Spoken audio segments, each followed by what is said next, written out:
Carroll Shelby's final secret sat under a plain grey canvas in a Texas warehouse for years after his death, and not one person in the automotive world knew to look for it. That fact alone says something. He spent 50 years attached to some of the most celebrated vehicles in American motorsport history, his name synonymous with raw performance and competitive ferocity, yet he managed to build something entirely unknown. Something that appears in no registry, no record, and no project ever acknowledged by his team or his estate.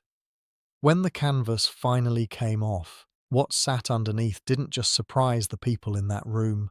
It forced historians and automobile engineers to reconsider everything they thought they understood about one of the most documented figures in sports car racing. Texas produced Carroll Shelby already built for conflict. Long before motorsport made him famous, he was farming chickens in East Texas with a heart condition that would have stopped most men permanently. Instead of stepping back, he raced, and he competed with an intensity that made him genuinely dangerous on a circuit. In 1959, that hunger delivered a victory at Le Mans that introduced him to a global audience and established his credibility beyond any reasonable doubt. But the same condition that had tracked him since childhood eventually ended his time behind the wheel, and when it did, the direction of his energy shifted completely rather than disappearing. What came next rewired the American auto industry from the inside. The Shelby Cobra didn't simply win races, it walked onto the world stage and dismantled Ferrari's claim to dominance in a manner that felt almost offensive to the European establishment. The kind of result that shook the foundations of international sports car racing and forced everyone to reassess what American engineering was actually capable of.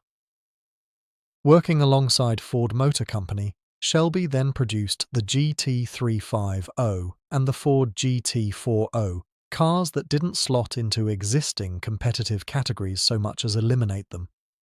The GT40 went to Le Mans and won outright, repeatedly erasing Ferrari from the top step at the race that had once defined the Italian brand's entire identity.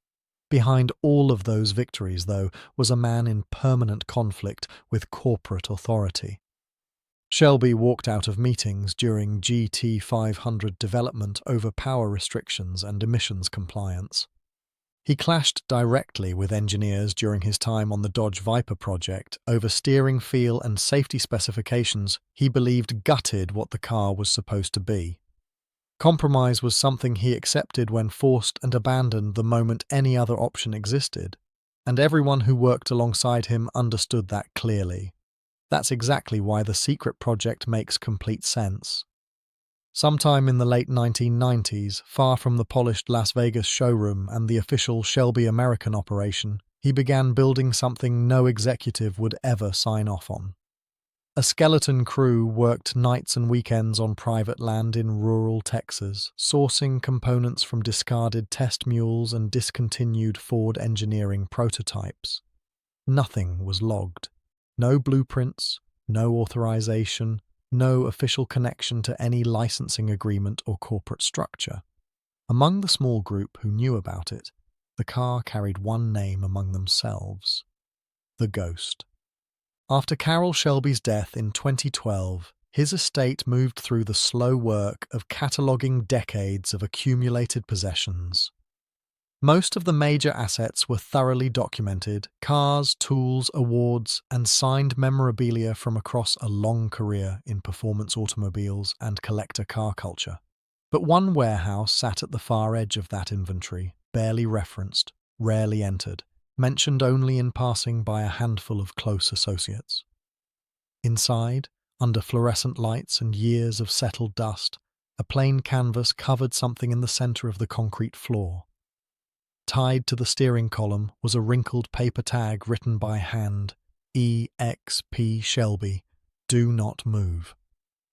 The car beneath that cover matched nothing in any catalogue or record.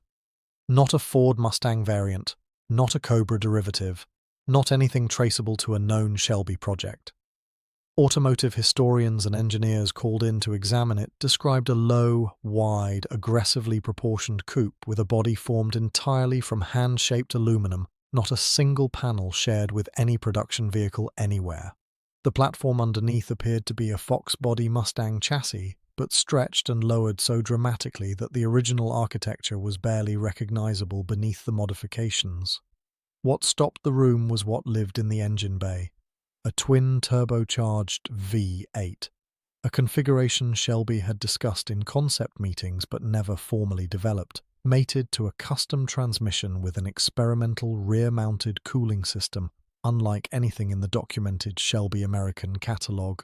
No VIN matched any registry entry. Notes written in marker across various components read, Shelby EXPV8 Twin, test rack only.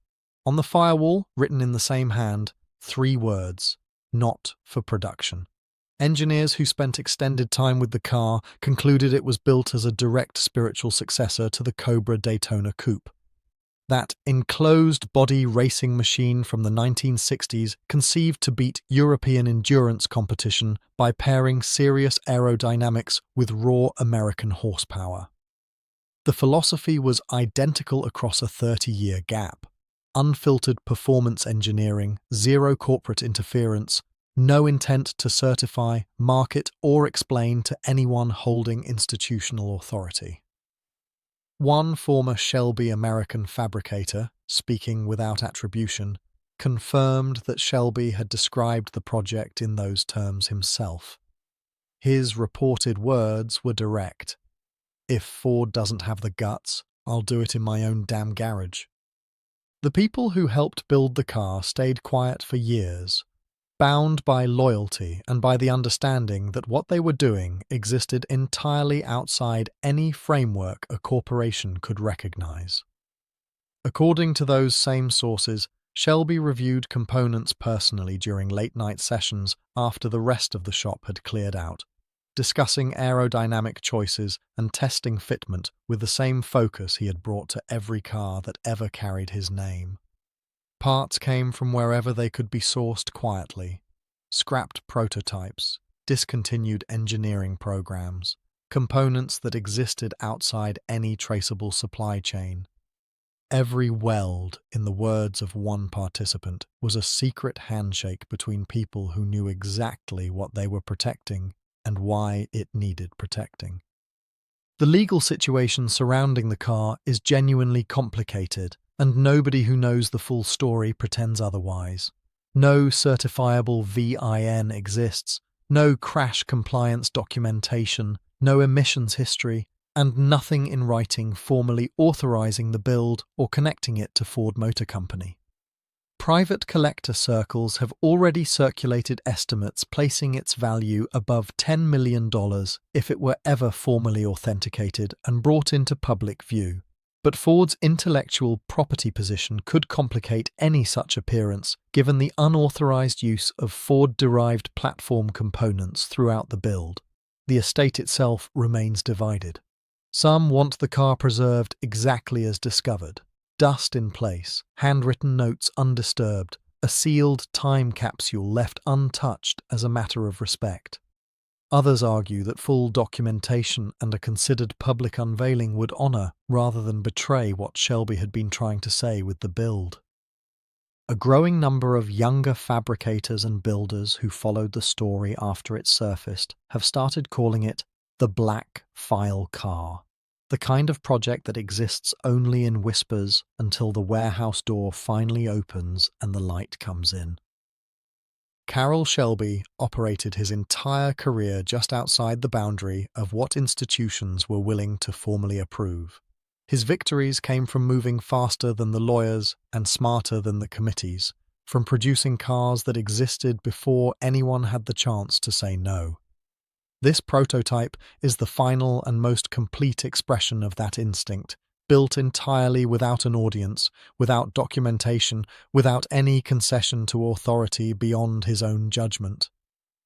Hot rod culture, the tradition Shelby came from and spent his life elevating, has always held something close that the collector car market and the corporate auto industry tend to set aside.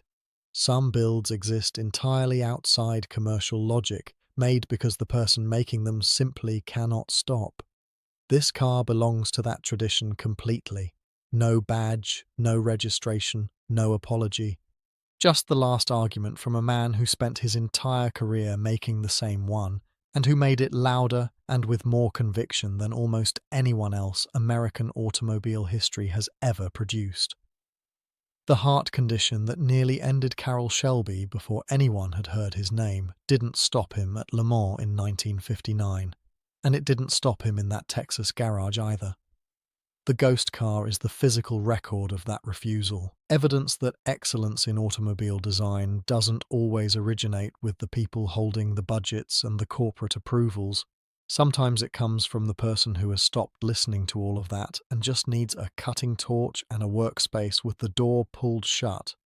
How many more builds like this are sitting quiet under canvas somewhere, belonging to no official history and no public record? If a man who gave American car culture and motorsport more than almost anyone still managed to keep one final creation completely hidden until after his death, the honest answer is probably more than the collector world is ready to find.